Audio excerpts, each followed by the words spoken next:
Okay, so our next section is going to start off talking about biomes, and then from there we're going to move into a discussion of biogeochemical patterns as well as energy flow and food webs in ecosystems. So this is kind of like the first section of three out of the ecosystem part of the chapter in our textbook on communities and ecosystems. So this is kind of a cool picture that I found that shows, it's a satellite image showing overall patterns of productivity in the world. And so the idea here is the darker green color, the more productivity there is. In other words, the more producer biomass there is per square area per amount of time. So per hectare, how many kilograms of biomass are produced in a given year. So if we look, we see tropical forests here, fairly dark green.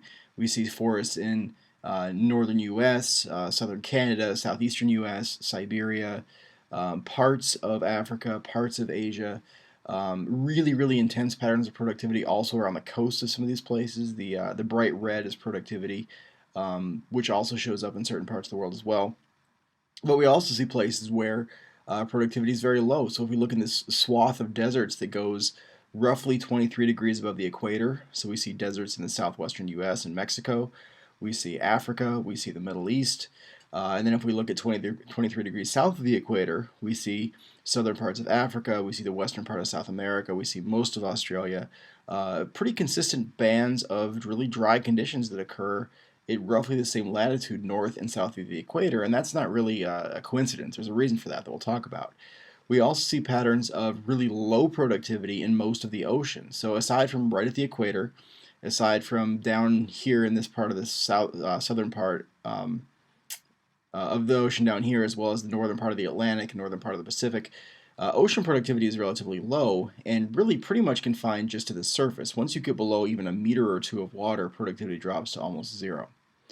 So biomes are relatively widespread, large areas that all have kind of the same environmental conditions. And when I say conditions, really what I mean there are temperature and precipitation. So with that kind of a situation, we're going to have roughly the same amount of precipitation, like rainfall and snowfall, and we're going to have relatively consistent temperatures. So that's going to lead to roughly the same kinds of vegetation, roughly the same kinds of animal diversity. Those kinds of things are pretty consistent in these different biomes.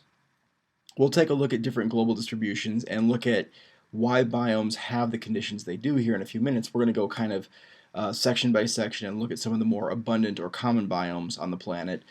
Tropical rainforest, tropical dry forest, coniferous forest, tundra, taiga, those kinds of places. We're going to see sort of section by section. We're not going to spend a ton of time on each one, but we want to go through and look at some of the more common and significant kinds of biomes. The other thing that we're going to see with the biomes, the conditions they have and unique features they have, is the productivity in those places. So places that are very productive also tend to be places that are also very resilient. Productivity tends to lead to biodiversity. Biodiversity tends to lead to resilience. One way you can think about that is if you have a community with a bunch of species and one of them goes extinct, there's a pretty good chance that some other species might pick up the slack and sort of take over some of the diversity function. If you have a really low diversity community, then there may not be that many other species around to pick up the slack and carry on, as opposed to that very diverse community. And we can also take a look at what these biomes do for us, although we certainly don't want to limit our focus to benefits for humans. There certainly is that aspect of how humans use these different kinds of biomes and also what effects we might have on them. So different kinds of human activities that might have either positive or negative effects on different biomes. We will try to take a look at those as well. We'll take a look at different environmental factors on land. We'll also take a look at some aquatic biomes, so everything from coastal to ocean to estuary type situations. We'll take a look at those as well. All right, so we see kind of the major distributions of biomes around the world, and what you can see here is they kind of tend to be arranged linearly. So there's a band of red boreal forest up here. There's a band of orange temperate broadleaf forest here. We've got bands of deserts like we talked about before. We've got bands of tropical forest.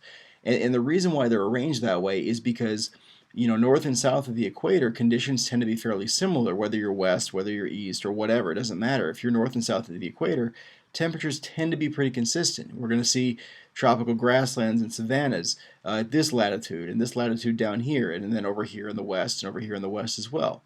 We don't see too much in the way of these tropical grasslands too many other places except for in these bands south of the equator and north of the equator. We don't see tropical grasslands up here in Siberia. We don't see them up here in Canada. We don't see them in Greenland or Iceland.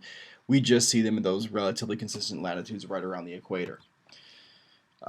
Just some examples here of some different biomes that vary in temperature and precipitation throughout the year. So if we take a look over here at San Diego, which is going to be relatively dry, we have a period of relatively consistent temperature. Temperature doesn't vary a whole lot throughout the year. It doesn't matter if you're in January or July.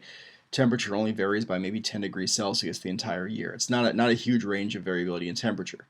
Precipitation, on the other hand, is extremely variable. So in the winter months, so December through about February or March, we have relatively high precipitation, and then the rest of the year we have relatively low precipitation. And during these months, as you see in the graph here, evaporation exceeds precipitation, and so those are the dry months. And that's going to have a huge impact on the diversity of and the types of plants that grow in that part of the world. On the other hand, if we look at Philadelphia there in the middle, now we've got much more temperature variability, ranging from 25 degrees Celsius throughout the year. We have relatively consistent precipitation throughout the year. And so throughout this year here, precipitation exceeds evaporation the entire time. So that's going to be a very different, wetter kind of biome than what we saw over there with San Diego. And then if we look down here at Brazil, we have like no variability in temperature. The temperature fluctuates maybe 1 or 2 degrees Celsius the entire year. Very, very flat line there for temperature. And then precipitation is huge, right? There's actually a scale change. This dark blue line here is a scale change where we go from 100 to 300 millimeters of water during these really, really wet months throughout, especially kind of the winter and spring months in Brazil. So again, huge impacts on vegetation and therefore everything else that occur in those places too. We can also look at altitudinal gradients. So as we go up the side of a mountain, for example, the vegetation changes. We go from grassland, scrubby desert kind of stuff toward the bottom of the mountain. We move up, we start seeing grasslands where it's a little bit wetter, and then we go a bit further up, we start seeing trees. So it's cool enough and wet enough that we start seeing oaks first, and then we start seeing a true oak forest, and then we start mixing into some of the more boreal, coniferous, pine needle kinds of trees that can tolerate drier temperatures and colder temperatures too as we approach the top parts of the mountain. And then eventually you get above what's called the tree line, where you stop seeing trees altogether and you start seeing alpine vegetation, flowers and herbaceous things, but nothing really on the scale of trees once you get above that elevation. All right, so these are some of the main biomes we're going to see, the terrestrial ones. And so they're kind of arranged. This is a really cool graph that gives you a ton of information. On the x-axis down here is temperature, and on the y-axis we have precipitation, and depending on where you fall, temperature versus precipitation, that's going to largely dictate what kind of biome you're going to find. So if you find a relatively warm, relatively wet biome, that's going to be tropical rainforest. If you see a slightly drier but still very warm forest, you're going to see tropical seasonal forest. And if you go to very, very dry but still warm, you're going to see tropical thorn scrub / Mediterranean / sometimes called chaparral vegetation as well, or chaparral vegetation as well, depending on how you want to say it. And then once you get to really, really super dry and typically pretty warm as well, most of the time, you're going to have desert. If we go out to the cooler areas, then we start seeing temperate forest. So temperate means there are seasons there. By seasons, we mean like cold and hot, as opposed to over here in the tropics, south of or near the equator, there doesn't tend to be as much in the way of like winter being cold, summer being hot. The difference is in whether it's a dry season or a rainy season. So it's a different kind of season than what we're used to here in northeastern Ohio. Our seasons are more in the temperate mode, where we have snow part of the year and then warm temperatures the other part of the year. Relatively damp places, you have temperate rainforests. So like out in Northern California, you find temperate rainforest, cloud forest type biomes. This is kind of right where we live here, is right in the middle of this graph in the temperate forest region. If you go a little bit drier but still kind of temperate, you're in the savanna. So these would be like grasslands in Africa. Typically, savanna is defined as being mostly grassland with a few kind of sporadic trees scattered throughout. If we go a little bit cooler yet and still dry, we have true grasslands with very few trees. This would be like what the Midwest would have been like before European settlement here in North America. The prairies that were very widespread would have been true grasslands in this part of the world. So again, not quite as warm, fairly dry, too dry to support trees, but still enough precipitation to support plenty in the way of grasses and herbaceous plants. If we go still kind of cool, but relatively more precipitation, then we're into boreal forest. And then if we go cold and dry, then we're into the tundra, which would be like up in approaching the Arctic, essentially. So we're going to start off here. We're going to start off with the desert biome, talk about this one first, and we'll go from there.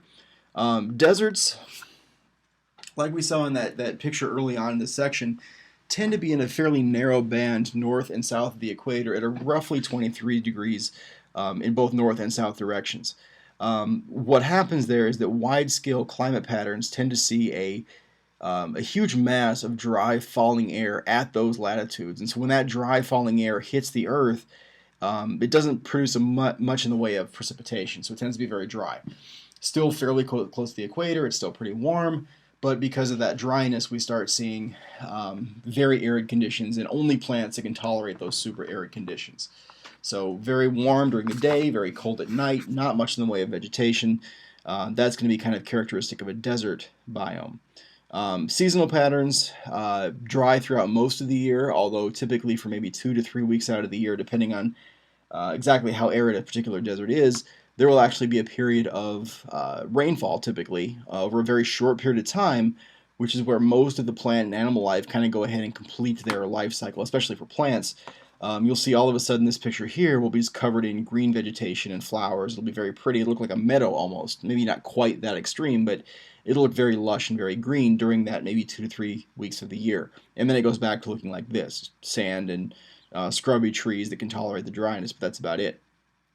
Productivity is very low, so if you look at how much biomass is produced in a given area per time, it's extremely low in deserts. There simply is not enough precipitation to support much in the way of primary producer biomass. Diversity also tends to be fairly low, limited only to species that can tolerate very dry conditions, of which there aren't a ton, so diversity tends to be fairly low as well. As far as plants that can tolerate drought conditions, there are different options here. There are some plants that are what we call drought deciduous. Deciduous generally just kind of broadly means they drop their leaves. And so for drought deciduous plants, these are plants that when conditions become really tough and really dry, they lose their leaves. And what that does for them is that since leaves are the primary source of water loss, it helps protect them from those very, very dry conditions. Now, the downside of that is that, of course, without leaves, it's going to be very difficult for photosynthesis. But it's a matter of survival, and they can typically get by during the periods of time when there is precipitation with their leaves, and then kind of go dormant the rest of the year. As far as animal life, animals tend to be kind of few and far between, limited to small things, typically things that are going to feed on seeds of these plants. You'll see quite a bit of insect life. You'll see the occasional small mammals, different types of pocket mice that can tolerate these conditions, things that are very, very good at conserving water. Some of these mice have some of the most efficient urinary systems of any animal because they have so little water to deal with. In order to get rid of their waste while still conserve water, they have to be super efficient. So these animals actually never produce much in the way of urine. They actually reabsorb most of their water, and the little bit of nitrogenous waste they do produce is excreted very, very efficiently. They actually get quite a bit of their water just from their metabolism. One of the byproducts of aerobic cellular respiration is water, and they are so efficient they can get by just using that water to support their biology. So very, very remarkable when it comes to conserving water. Like I mentioned before, during those periods of time when the rains come, these deserts turn into very pretty places with lots of flowers and plant life and animal life. You'll see butterflies and things flying around, pollinating flowers. There will be even amphibians, which typically you think of as being in very relatively damp environments. Amphibians can also kind of pop out and take advantage of those couple weeks in the year when there actually is water around to breed.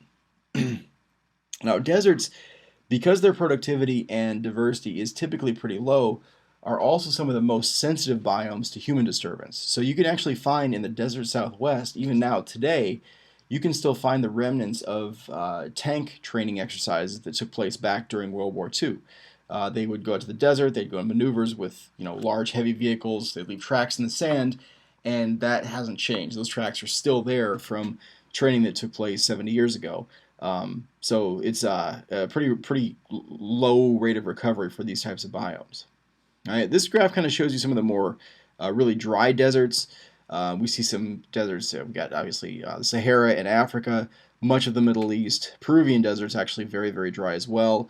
We see deserts in southwestern U.S. and Mexico. Much of Australia is desert. We see southern Africa. We see bits of Asia as well that are somewhat desert. But again, we're occurring in bands here, north and then south of the equator, at roughly the same latitudes on either side of the equator. If we look at a graph of temperature and precipitation, a pretty big swing here in temperature. So over the course of the year, from winter to winter, you see, roughly 12 or 13 degrees Celsius up to around 35 degrees Celsius on average, which is it's low 90s on average for temperature, and obviously can get higher than that as well at certain points of time. But on average, it's around kind of the low 90s Fahrenheit for temperature.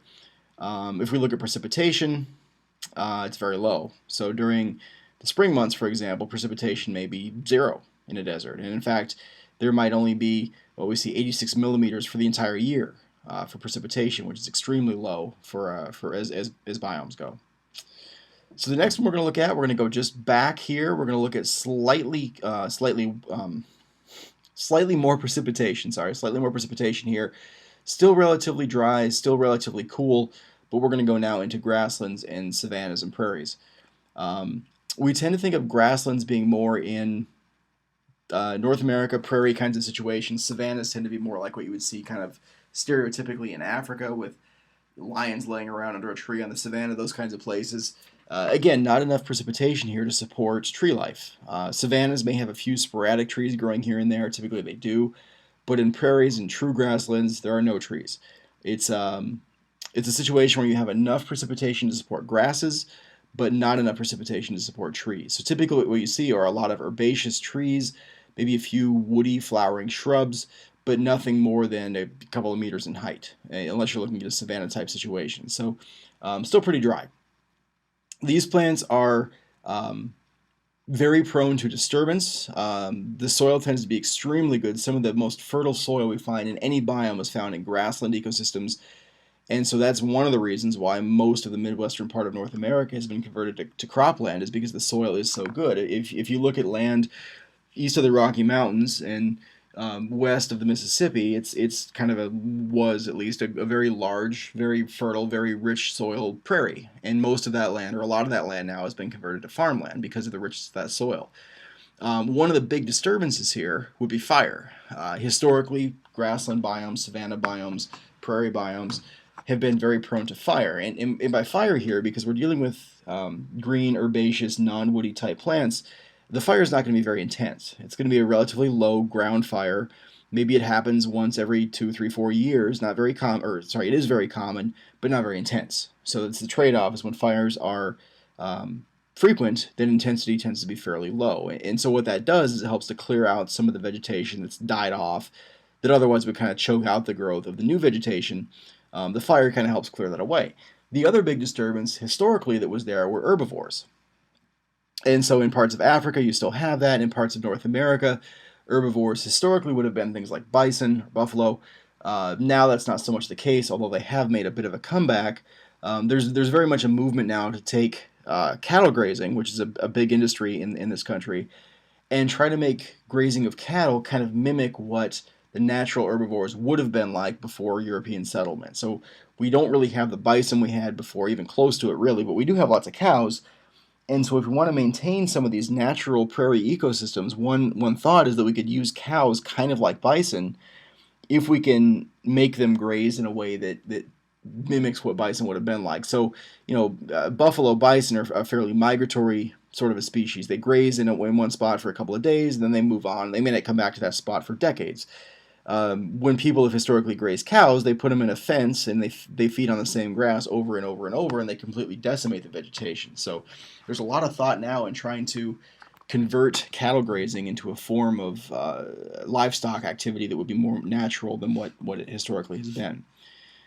Threats to grasslands, cattle is one. Another one would be invasive species, right? So we see cattle grazing. This picture here shows it really well. This side of the fence on the left is a place where cattle have been grazing for several years. There's a fence running right down the middle of this picture, and on the right is pasture that has not been grazed. And you can see the difference in plant life on either side. If you were to look at productivity over here or diversity over here, it would be probably orders of magnitude higher than what it is on the left side of the fence. So cattle grazing is a big threat. Fire suppression has been a big threat. So not allowing fires to burn has kind of disrupted the ecosystem and made it maybe less natural than what it would have been otherwise. That's another big threat. And then also invasive species.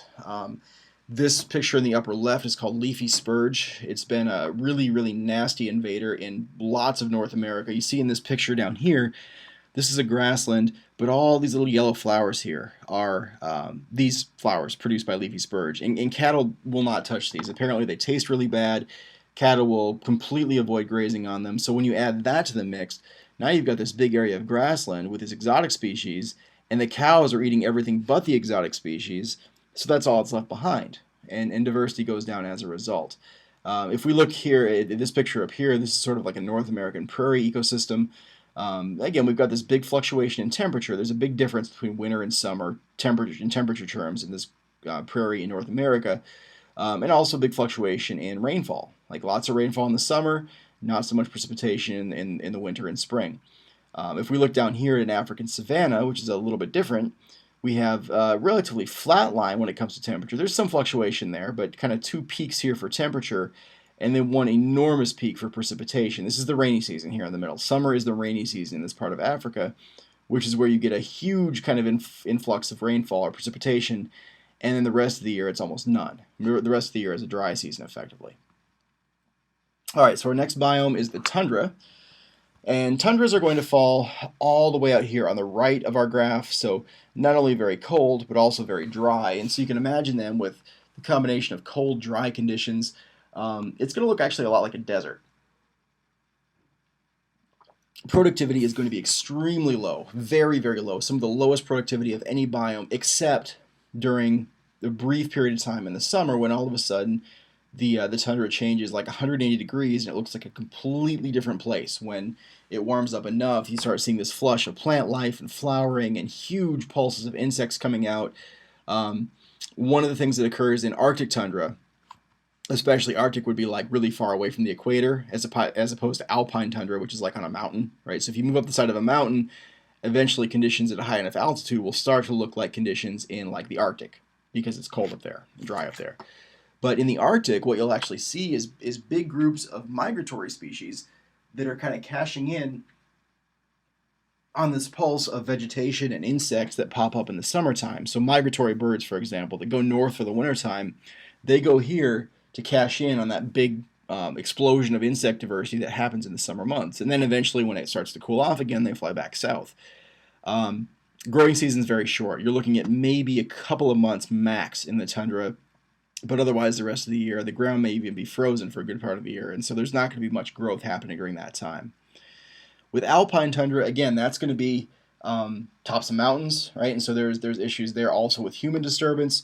We look at probably the biggest threat to tundra would be global climate change, especially the warming kind of climate change. So we're already seeing now where places where typically the ground is frozen throughout the entire year, it's not anymore. It's actually thawing, and that's creating huge issues. Everything from roads that have been built that are now kind of collapsing or becoming so muddy that you can't drive on them anymore, to shifts in foundations of buildings that were built on permafrost that's melting, and now these buildings are kind of collapsing on themselves. Very, very tough for these systems that are adapted to be in very cold conditions. They don't deal real well with warm conditions. If you live on the side of a mountain, you can migrate up the mountainside as temperatures warm up, but eventually if you get to the top and conditions continue to warm up, you might be out of luck. Your species, or maybe just your population, but maybe even your entire species, might be at risk if conditions warm up too much. They might not be able to find enough suitable habitat for them on those mountainsides. So if we look at precipitation and temperature in the tundra biome, we have for temperature, we have this peak here in July and August. It kind of builds up to that in the summer, and we see a peak in July and August, then it drops back off again relatively quickly. Precipitation is pretty consistent. Summer it's rain, winter it's snow, but otherwise the precipitation patterns are fairly consistent throughout the year. Pretty low as far as usable water here. It's right around 0, and then it goes up for a while and then drops off again towards the late summer and early fall. Very unique wildlife. We've got sandhill cranes up here on the upper left, kind of a cool species there. This is a ptarmigan. This is the bird we talked about back previously in this chapter on community ecology. It was a little white bird against a snowy background.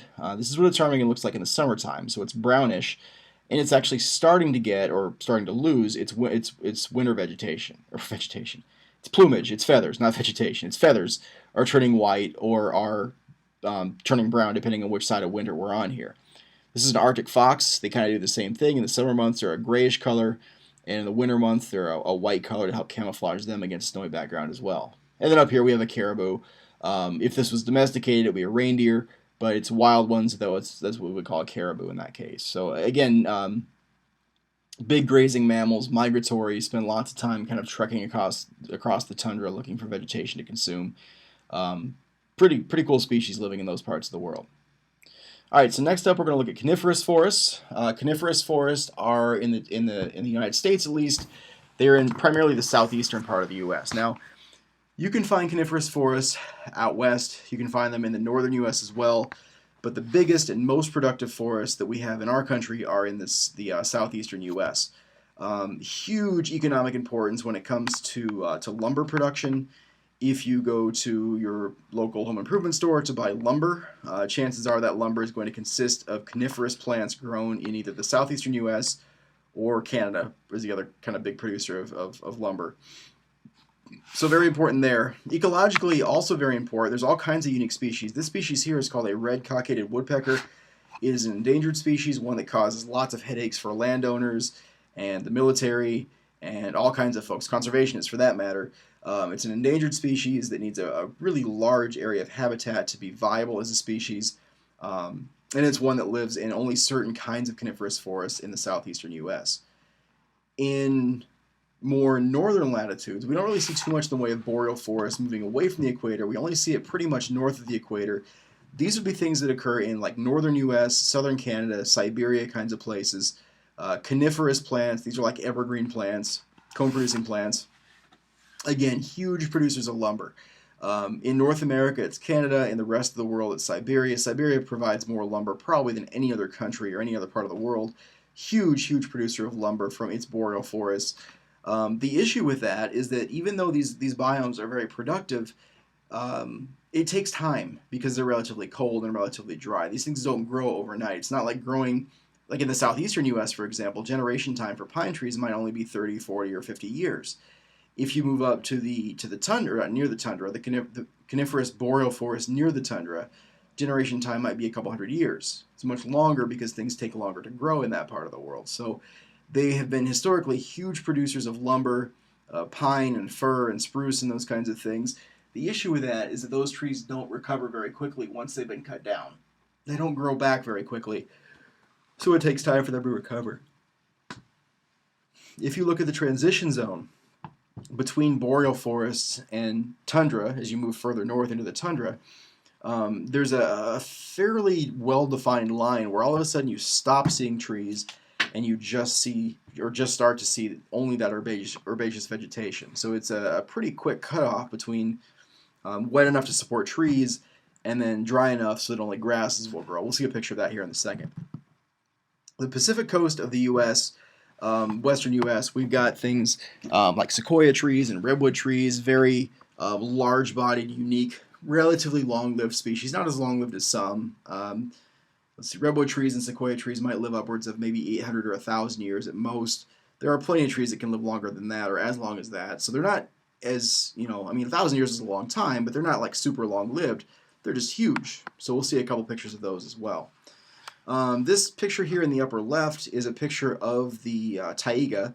So we've got a few kind of rogue spruce trees kind of petering out, and then beyond that here off in the distance, it's pretty much all these kind of scrubby, shrubby sorts of plants and grasses and flowering kinds of things. Beyond this point up here, it's simply too dry to support anything in the way of trees. Boreal forest, this would be like what you would find a pretty characteristic picture of, like, say, up in Canada somewhere.